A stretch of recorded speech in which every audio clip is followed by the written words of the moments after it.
Here we go. Welcome to my YouTube channel, Rise with Hope. I'm your host, Aisha Nixon. I have been doing a series called There's Beauty in Change. We've had conversations with inspiring women for the past 6 weeks, and now this is our seventh week, and we are honored to have two guests on with us this evening. Before we get to introduce the two guests, I just want to let you know, ladies, these conversations are for you to inspire, to encourage, and to empower you every Thursday evening from 8 to 8:30 p.m. Eastern Standard Time. And so, ladies, I hope you have your hot drink and that you're ready to be able to hear what our guests have to share this evening, the journey that they've been on, and get ready to be inspired. And we are going to get started. So, tonight, I have the honor to welcome the Sonority Sisters, Kelly Zimba. Kelly, can you just wait? And then Clare Semes. Welcome. Thank you for joining me this evening. Thank you for having us. You're welcome. Can you please start with us? Actually, Kelly, if you can start and let us know three things about yourselves, just so the audience has just a little bit of info about who Kelly is. And then when you're done, Claire, if you can do likewise. Sure. So I play the flute for a living, specifically for the Toronto Symphony Orchestra. I moved here to Canada in 2017. And when the pandemic began, I was really excited to start Sonority Sisters with Clare as a duo and a way to keep making music at a time when large events weren't really happening.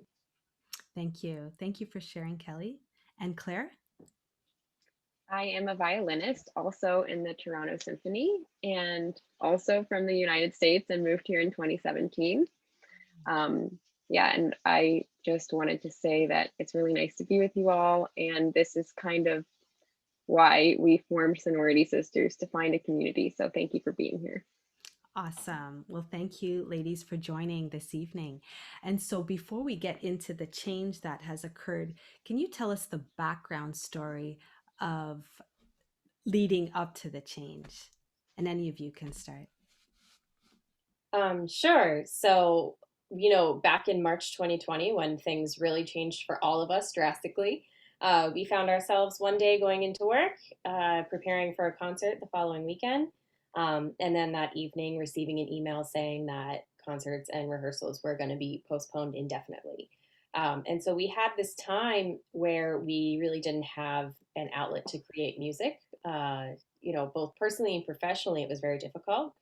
And then, when the weather started to get nicer and we were able to, start to form very small gatherings, go outside, things like that, we decided that we could still make music as a duo. So we started performing in parks, just anywhere in the city where we could play and make music. And then that kind of progressed to playing at, outdoor birthday parties or weddings and different things like that. And then when the winter happened, we switched over to virtual events. And then this summer went back to in-person events. And fortunately this fall and hopefully fingers crossed throughout the winter, we'll be able to be playing in person for everybody again. Thank you for sharing that, Kelly. And Claire, did you want to add anything to what Kelly was sharing with us? I think she summed it up pretty perfectly. Sounds good. Sounds good. So we hear the change, ladies, in the sense we all have experienced the pandemic, and they were, going into work and only to get an email that things have been put on a pause. And many times in life, things may come into our lives where things are unexpected and things take a different direction. And you got to wonder, okay, how do I proceed? What am I going to do? And so you heard how Claire and Kelly, what they decided to do and the different opportunities that came. And so, Claire, can you talk with us, as Kelly shared with us, the change that happened, the beauty that came out of it? Yeah, so I mean, none of us were expecting what happened last March. And like you said, there was a moment where we could have either just said, okay, for the next however many months it's going to be, we're just not going to play music or anything. Like, our jobs can't happen, so we're just gonna like wait and see.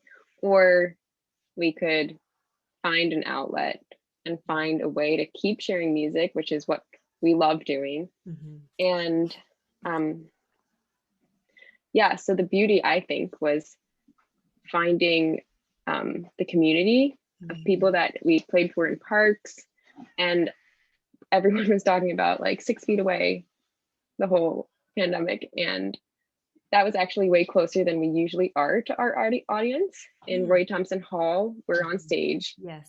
they're in the audience. So it was actually, even though everyone was talking about having distance, it was much closer than we usually were, which I Interesting. thought was really beautiful. That's And awesome. That's awesome. Kelly, did you want to add anything to what Claire was saying in addition to the beauty that both of you experienced? Yeah, I mean, I think she definitely kind of encapsulated how I feel about it. Hmm. I think something really interesting that I think we were able to do was bring classical music to places Hmm. that ordinarily wouldn't really, Yeah. experience it, or you Yes. wouldn't run into it. And so it was kind of cool just, you know, encountering people who were just kind of surprised to see a flutist and a violinist outside playing, and just getting to honestly just talk with people Hmm. in the community that passed by. It was nice after such, this period of isolation where we're all kind of doing our own thing and just Hmm. not really being able to interact. It actually fostered a lot of like, yeah, just kind of community and just casual conversation that was really nice. That's awesome. And so, ladies, you've heard Claire and Kelly share the beauty that has come out of it. One, finding an outlet. Two, finding a community. Three, bringing classical music to the community. And I just love that because sometimes as change happens, we wonder, now what? But as both of them were saying, finding an outlet, and that may not be, in their case, it was music with their profession and their personal lives. But for you, it might be something else, right? And so think about that. Think, okay, I may need to find an outlet. I may need to find a community. And in that, they met so many people that they would not have met if the pandemic didn't happen. And when they went in person, doing their playing in parks, and I think you had other events like weddings too. True? Yeah. Yeah, they had so many different types of events. So just being able to meet new people and being closer, as Claire was saying, being closer to their audience than when they were performing on stage. And so sometimes a negative can be changed into a positive. And so that's awesome. And so, in this new change that you have been experiencing for over a year, what is a lesson that both of you have shared? If you can share one lesson that you've experienced in this change. Kelly, do you want to go first? Sure. Gosh, I mean, there are so many, I feel, Hmm. that, we've learned. But I think the biggest one, honestly, is the importance of being resilient. Okay. And, in however that might manifest for you. Yeah. I know for us, like Claire said, we had a choice, to Hmm. sit and kind of just wait and hope that things would get better, Hmm. or say, these are the new parameters, how can we work within them? Yeah. And, if we didn't have that resilience and, like, the impetus to be creative, I don't think any of this would have happened. And I think it's one of my favorite things that I've done since being in Toronto, and it's Hmm. also something that we can carry forward with us as the world resumes, a more normal state, I suppose. So yeah, I would say importance of being resilient if you can. Thank you, Kelly. And Claire? I also learned that lesson. And I guess also just being kind of open to opportunities, Mhm. and like you might not know where it leads to, but if you're Mhm. always like kind and open and kind of going back to why you do things, Yeah. like it really helps form your own kind of community, and that always helps in life and whatever you're trying to do. Awesome. And so, ladies, you heard Kelly, you heard Claire share about lessons they've learned, and they've learned many, but two that they shared with us: being resilient and being open to opportunities.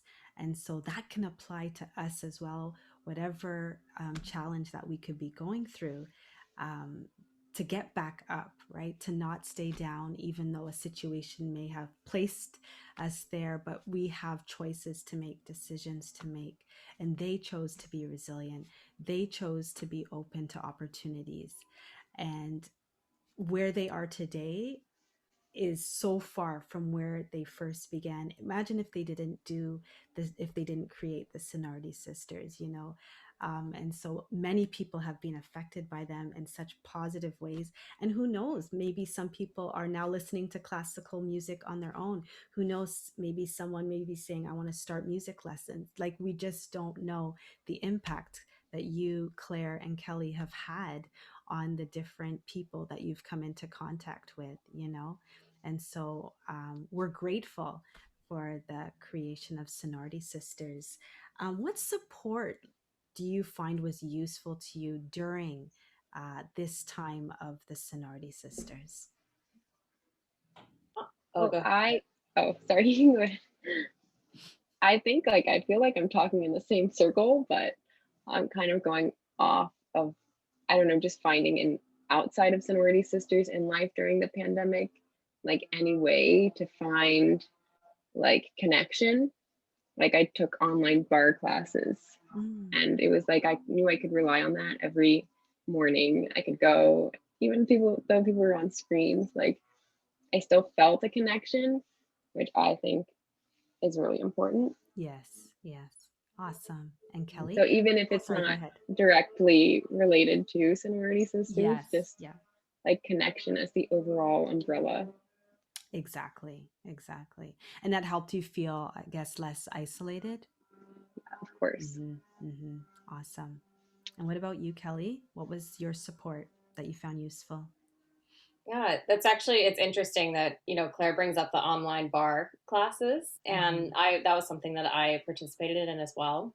But I think also, finding people who, their lives, their careers have had to just make, kind of a pivot. Yes. I found that kind of tapping into to what they're doing and supporting what they're doing, as much as I can, Mm-hmm. ended up being something that was inspiring to me. I know my husband and I, like, it was kind of interesting because there's certain things that we love to do, like we love to drink tea, and there's a tea house in Austin, Texas that we are obsessed with. And they started doing all these online workshops, and so it was like, Mm-hmm. oh cool, like we can actually access that now and meet people there online doing things. And so, I think like trying to stay as connected as possible, and Mm-hmm. while supporting other people who are kind of trying to stay relevant and do, fun things for people all over the world. That's awesome. And what kind of no, I was gonna say like what kind of, I guess, did that brought strength to both of you in that, like in being able to, as you said, do the online bar classes, and you took the, that's amazing, the workshop virtual with the tea. Mhm. I think it's Go like for ahead. that, it's like Kelly pinpointed exactly, like seeing other people kind of like going outside of their comfort zone that maybe, I Yes. don't know, or just trying new things, Mm-hmm. like kind of on similar paths in a different profession. It's like Yes. really inspiring to us. Yeah. And it kind of shows, like you said, you don't know who you're impacting, but Mm-hmm. like these two girls who started the bar classes like really impacted my life throughout the Mm-hmm. pandemic. Mm-hmm. And that's what I hope Sonority Sisters is also doing. So it's nice to support other people doing that Absolutely. and kind of take the journey together. Exactly. Exactly. Because a lot of times we think we're so different, but really we have so many similarities. You know what I mean? And so it's great that both of you shared that, being able to support other people who are starting something because they had to pivot, or finding inspiration from people who are doing something, giving you strength and fuel to do what you desire to do, right? How did the name come about, the Sonority Sisters? Well, we were thinking of a name for a long time, Interesting. and we kind of couldn't like find the one. And we thought it was a fun play on sorority sisters and sonority being sound. Yes. It kind of just clicked when we heard it. Mhm. That's awesome. No, that's cool because the name is so important, right? And it needs to mean something. And so no, that's great that both of you decided, yeah, let's name it that. And as you said, sonority meaning sound and the sound, that you make. Where do you find, I'm going to ask each of you the same question, which event, you don't have to, like the type of event that you found just, you were so thrilled, so excited to do. I'm sure you've done so many events, but is there one that sticks out in your mind that you were like, yeah, I so enjoyed that one? Kelly? Yeah. Well, I think of all the events that we've put together, I would say one that stands out. We did a virtual St. Patrick's Day event, Okay. and it was obviously 2021, Mm-hmm. and it was right when I think things were kind of going back into a lockdown Oh, situation here. And so it was like we just wanted to do something that was fun because no one was going to be able to go out yeah. and do anything. And we also paired up with two other creative people in Toronto, a mixologist who taught us how to make some Irish cocktails, and then an Irish dancer who taught some dance steps, and then we got to play as well. And so it ended up that would be such a cool event that I'd want to go to in person. And it was Yeah. something that I could ask myself, would I attend this? Absolutely. And it was just really cool to be able to put something on like that and have two people who were totally on board to give it a try. And then people who actually wanted to come. So so it Which was is pretty good. cool. Yeah. That's good. And what was the feedback that you got from the audience? Well, I think in the moment it's interesting because you know how it is on Zoom screens when Yes. a lot of people turn their cameras off, and we told them they Yeah. could because they could, Mm-hmm. try the Irish dancing or whatever. And so we kind of found ourselves staring at mostly a bunch of blank screens. Yes. Yes. So in the moment it was, you're kind of communicating into a void. I'm sure as a teacher, Oh, you yes. probably felt that a lot last year. Yep. But after, I think what people said, they were like, this is really cool. Mhm. It's something different. Yeah. It's creative. It was an hour long, and it ended up being fast paced because there were three different components that we interspersed: the music, the mixing of drinks, and then also learning the Irish dance steps. And so it was interactive, it was fun, and it was also, for a Zoom event, pretty fast paced. That's awesome. Well, thank you for sharing that particular event. And Clara, which event stands out for you? Um, Kind of similar, but a little different was a wine pairing event. Hmm. It was also virtual with a sommelier in California. So Hmm. she picked out the wines and we paired a piece of music for each one. Oh, So you cool. learned about the wines, and then when they were sipping it, we played the piece that went along. And yeah, I think that was just one of the most fun that sticks out in my mind right now, but there are many. Oh, absolutely. Well, thank you, Claire, for sharing that event and Kelly for sharing that one. It's just amazing how not you just didn't do it by yourselves, but you were able to also connect with others, in whatever it is that they are interested in, or whatever their profession is, and being able to present something to those of us, who are in lockdown, who are needing some entertainment or some connection community. So that is great. I wanted to know, as we're coming to a close, this year and a half, it has not been easy for many people, right? And people are experiencing a hard time. And so, possibly for you too, during this time, there could have been challenges as well.